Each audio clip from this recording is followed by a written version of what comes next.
So, magandang gabi sa lahat, 'no? So, ngayon, today's topic, bali, pag-uusapan natin yung viral video, no, na bago. So, nakita natin to sa Facebook. So, yung topic is between sa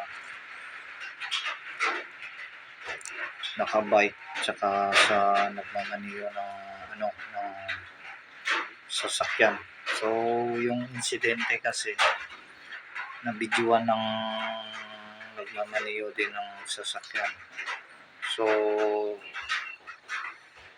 oo, nakita talaga sa video yung mga pangyayari o insidente na.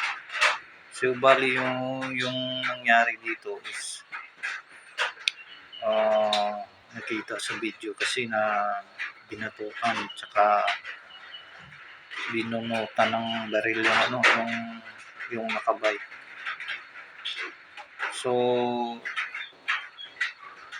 napag-alaman din, no, sa nakita nating sa Facebook na yung nanutok ng baril is retired police. So,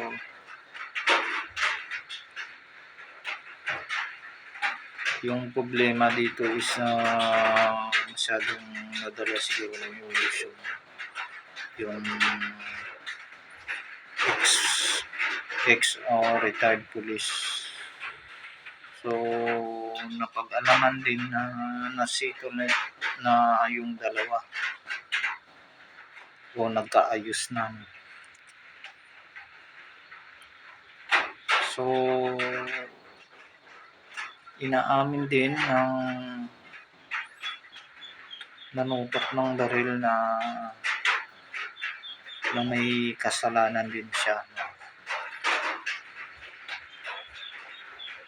So, yung update doon kasi nakita ko lang to sa balita sa Facebook. Bali ni-revoke o binawi yung permit niya sa pagkakaroon ng posisyon sa ng baril o permit of carry man yan o permit of ownership of gun. So, hindi natin matukoy kung anong promise yan. Basta yun ang napanood ko.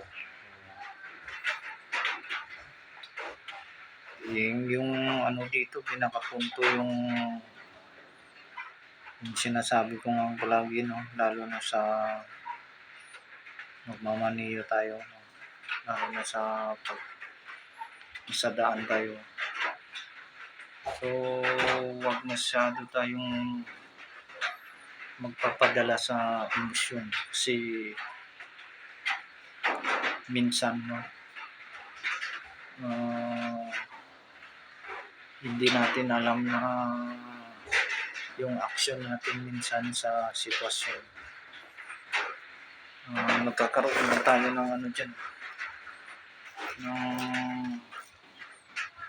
mali, no, yung sa sitwasyon na ginawa natin. So, kailangan lang talaga yung mahaba yung pasensya natin.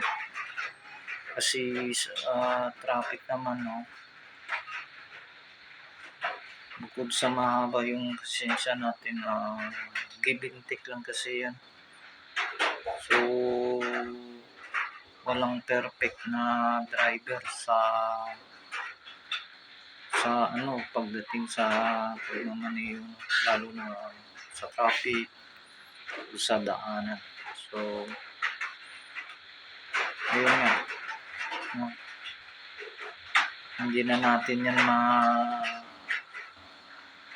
sa social media. Pagka nagkaroon ka ng mali dyan, sigurado hindi mo na may aalis kasi yung action na mali, no, kahit humingi ka ng dispensa dyan o patawad, no? So, nakita na yung kamalian dyan. So, yun lang nung may ano ko dyan, no? Pag nagmamaniyo tayo, so haba-haba na nung mahabang pasensya, no? Kasi yung emosyon talaga, pag nadala tayo, okay lang yung action kung nasa tama, no? So, God bless and ride safe palagi tayo mga nag-drive sa daan. So, hanggang dito na lang yung natin, yung kwento about sa viral na video. So, maraming salamat.